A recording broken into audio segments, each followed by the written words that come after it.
The Sturt Highway begins near Wagga Wagga, 100 miles or so west of Canberra, and crosses broad, flat, dust-brown sheep country known as the Riverina, an area of plains cut by the fidgety meanderings of the Murrumbidgee River.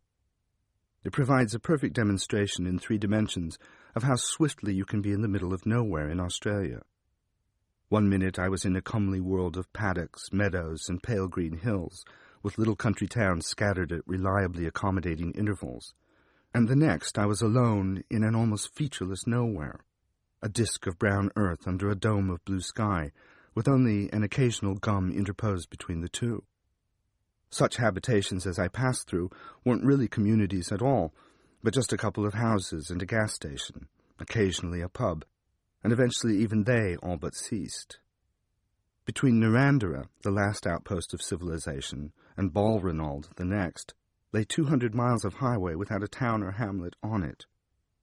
Every hour or so I would pass a lonely roadhouse, a gas station with an attached cafe of the sort known in the happy vernacular of Australia as a chew and spew, and occasionally an earthen track bumping off to a distant, unseen sheep station. Otherwise, nothing. As if to emphasize the isolation, all the area radio stations began to abandon me. One by one their signals faltered, and all those smoky voices so integral to Australian airwaves, Vic Damone, Mel Torme, Frank Sinatra at the mindless height of his doobie-doo phase, faded away, as if being drawn by some heavy gravity back into the hole from which they had escaped. Eventually the radio dial presented only an uninterrupted cat's hiss of static, but for one clear spot near the end of the dial. At first I thought that's all it was, just an empty clear spot, but then I realized I could hear the faint shiftings and stirrings of seated people, and after quite a pause, a voice, calm and reflective, said, "Pilchard begins his long run in from short stump. He bowls, and, oh, he's out. Yes, he's got him. Long Willie is caught leg before in middle slops by Grattan. Well, now, what do you make of that, Neville?" "That's definitely one for the books, Bruce. I don't think I've seen offside, medium-slow, fast-paced bowling to match it since Baden Powell took Rangachanga Banga for a maiden ovary at Bangalore in 1948. I had stumbled into the surreal and rewarding world of cricket on the radio. After years of patient study, and with cricket there can be no other kind, I have decided that there is nothing wrong with the game that the introduction of golf carts wouldn't fix in a hurry. It is not true that the English invented cricket as a way of making all other human endeavors look interesting and lively. That was merely an unintended side effect. I don't wish to denigrate a sport that is enjoyed by millions, some of them awake and facing the right way, but it is an odd game. It is the only sport that incorporates meal breaks. It is the only sport that shares its name with an insect. It is the only sport in which spectators burn as many calories as players, more if they are moderately restless. It is the only competitive activity of any type, other than perhaps baking, in which you can dress in white from head to toe and be as clean at the end of the day as you were at the beginning.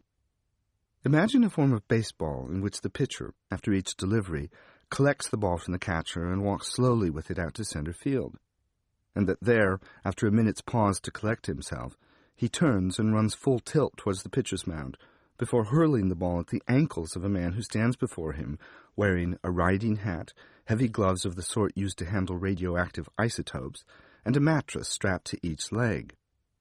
Imagine, moreover, that if this batsman fails to hit the ball in a way that heartens him sufficiently to try to waddle 40 feet with mattresses strapped to his legs, he is under no formal compunction to run.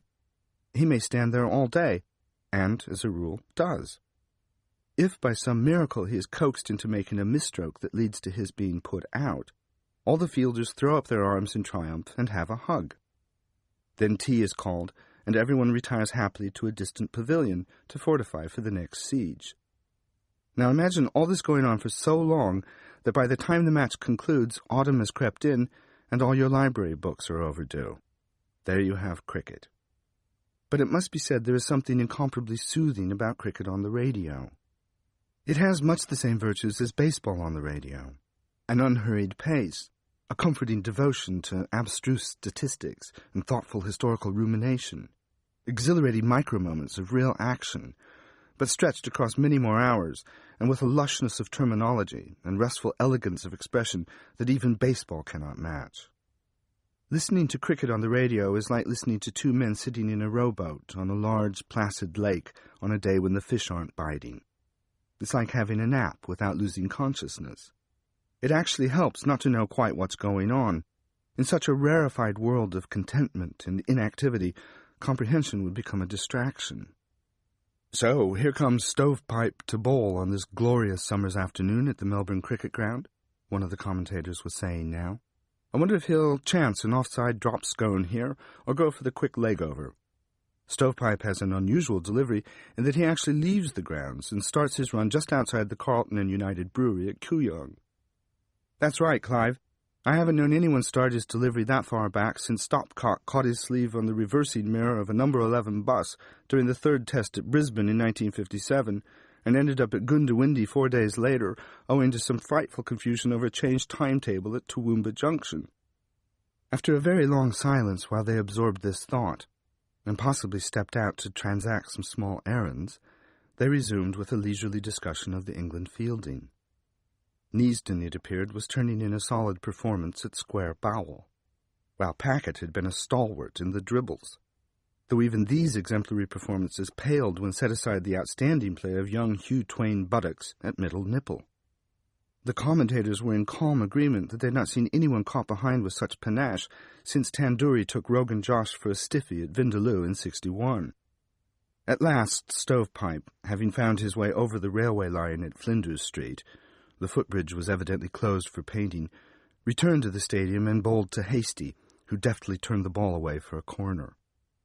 This was repeated 4 times more over the next 2 hours, and then one of the commentators pronounced, "So, as we break for second luncheon, and with 11,200 balls remaining, Australia are 962 for 2 not half, and England are 4 for a duck and hoping for rain." I may not have all the terminology exactly right, but I believe I've caught the flavor of it. In the motel, I dumped my bag and reflexively switched on the TV. It came up on the cricket, and I sat on the foot of the bed and watched it with unwonted absorption for some minutes. Needless to say, very little was happening on the field. An official in a white coat was chasing after a blown piece of paper, and several of the players were examining the ground by the stumps, evidently looking for something. I couldn't think what, but then one of the commentators noticed that England had just lost a wicket, so I supposed it was that. After a time, a lanky young man in the outfield, who had been polishing a ball on his pant leg as if about to take a bite from it, broke into a loping run. At length he hurled the ball at the distant batter, who insouciantly lifted his bat an inch from the ground and putted it back to him. These motions were scrupulously replicated 3 times more. Then the commentator said, "And so at the end of the 452nd over, as we break for afternoon nap, England have increased their total to 17, so still quite a lot of work for them to do if they're going to catch Australia before 4th snack."